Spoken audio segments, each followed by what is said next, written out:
I also have brought forward a resolution for consideration this evening. I don't want to beat this to death, so if people aren't comfortable with it, we can postpone it. Basically, this is a resolution that was plagiarized to a grand degree from what the City Council and Mayor Linville thought was important and passed yesterday. I know that Executive Louse has also inquired with Phillips 66 refinery, right. And it's a resolution dealing with supporting increased safety standards for rail tank cars that are moving oil through our community. I think Mayor Linville thought this was important. There's been a rash of tank car accidents around the country, the worst one being in Quebec earlier this year that destroyed most of a town and killed, I think, 38 people. And we're kind of ground zero for getting a major rail car through the city of Bellingham and through parts of Whatcom County about once a day. So that's what this resolution's about. The only reason I'm asking for it to pass this evening, and I'm glad to put it off if you want to think about it for a couple weeks, is that the administrator from the Department of Transportation that oversees this is going to be in Bellingham in the next 10 days. And if we pass this, we could hand it to her and have a chat at the time versus sending it off to some nebulous place in D.C. that may never be seen. Mr. Crawford. Is there a motion? There isn't a motion, but I would move approval. Okay, I guess I'll speak in favor of it. I guess my only concern is I would have appreciated getting it a little sooner. Yeah, they passed it last night. Now, yesterday was the first I knew that they had it in the works too. So okay, it was but I haven't read all the whereases, and at this point, it's neither here nor there. But on the therefore be it resolved that. Probably we got to. Could you read the three therefore be it resolves just for the edification of folks watching on TV as well as the people here, Sure. Just so they know what we're passing? There's lots of whereases that talk about why this is important, and then at the end it says, now therefore be it resolved by the Whatcom County Council that Whatcom County supports the implementation of increased safety standards for rail tank cars and encourages efforts of industry to retrofit or replace rail tank cars as soon as possible to meet puncture-resistant and other safety standards. Be it further resolved that we call upon the U.S. Department of Transportation's Pipeline and Hazardous Materials Safety Administration to adopt as soon as possible in 2014 rules requiring an accelerated retrofitting of existing cars to an equal standard that is now required for newly manufactured rail cars. And be it finally resolved that we further call on the federal officials to support and assist local governments in appropriate enhanced emergency response planning and emergency response capacity for rail tank cars with flammable liquids. And I support those, and will support your motion. Ms. Brenner. Didn't you say BP's already doing this, by the way? BP has already agreed to purchase, and it's in here somewhere, I think it was 400 or 600 of the new rail cars that meet these standards. It's unclear whether that will meet all of their needs, and Executive Louse has asked Phillips 66 whether they're going to do the same thing. Yeah. Mr. Louse. Thank you, Chairman. I did get an answer from Jeff Callender, Public Affairs Representative of Phillips 66. The company for their national distribution of oil has bought and taken delivery of close to 2,000 new cars that are of the post-2011, meet the post-2011 regulatory requirements. Along with that said, I had a meeting with Congressman Larson last week Friday, was in my office. We discussed the rail safety issue, and he believes that the new standards will be implemented by the end of 2014. And getting back to Phillips on that is they do have an understanding of those 2,000 cars that they bought, of which only a couple hundred will be signed up into the Pacific Northwest Corridor, that they will have an obligation to retro those to whatever the new standards would, which would be most believe that the tank cars are going to have to go to a full shield. So it'd be a double-walled construction on 100% of it.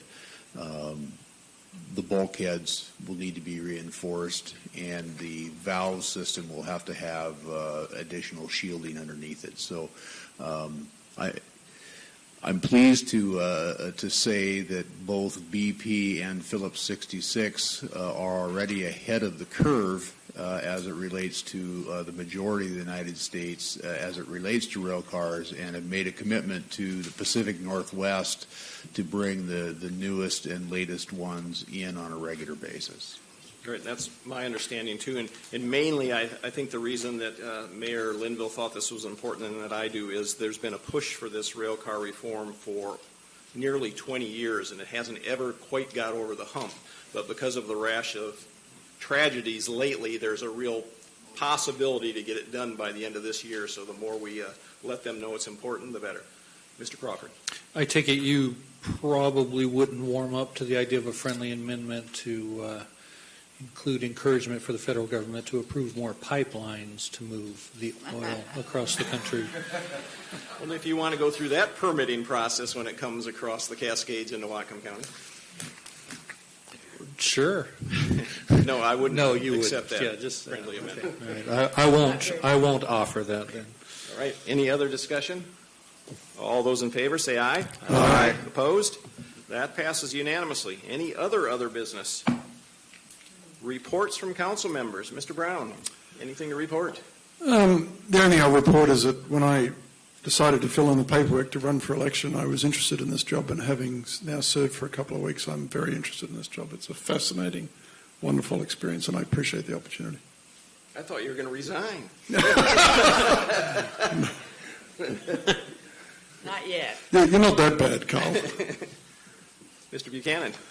Just one thing. I attended the EMS Oversight Board meeting last Friday, and we discussed basic organization, how to set the committee up, when it's going to meet, and so on. And so Councilmember Crawford and I will have to discuss, how we can work our schedules out to make sure we cover those meetings. But it was very informative. A lot of great information was exchanged, and I look forward to this process moving forward, and we really have a great lot of good oversight on the EMS board. Mr. Mann? Nothing to report. Oh, come on. A little bit about Costa Rica anyway. Monkeys? If you travel to Costa Rica, you will appreciate very much the infrastructure that we have here in America. I just wanted to report that I'm glad you said Councilmember that. Brenner and Councilmember Browne and I attended a meeting of the ag community out in Linden a week ago last Monday. And it was one of the best water meetings I've been to in years. The ag community, who's been thinking about water rights and these issues for years and years, has come together and has a scheme for kind of getting themselves organized and generating some money so they can be a clear player and respond to all the confusion from the Department of Ecology and from other people. And I encourage them in that effort. Ms. Brenner. Yeah, and since you said that, it was brought to our attention that we just sat there and didn't let them know about the planning unit. And that's it didn't occur to me, but I think we should. Well, Henry's the representative for the ag planning Yeah, unit, but and all of those guys that were sitting up front have been involved with that for years, know, so it's but not I like they still don't know think- about the planning unit. Well, they're busy. I still think we should send a letter, I'll do it, otherwise, to the coalition, telling them about maybe they could have a caucus at the,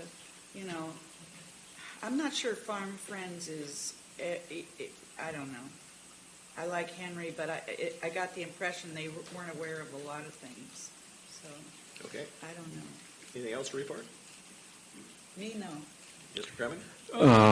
Well, as long as you guys were discussing the meeting that was held a week ago yesterday, which I unfortunately was unable to attend, I'm all for and am somewhat encouraged that the farming community and environmental organizations and the tribes are all trying to get the vast majority of our ag lands legal with water rights, because it's my understanding that about 64% of our ag land in Whatcom County is farming without legal water rights. And out of the 3,066 counties in the United States, Whatcom County's farm gate is in the top 0.5% of all the counties in the United States. So it's huge, and it's a monumental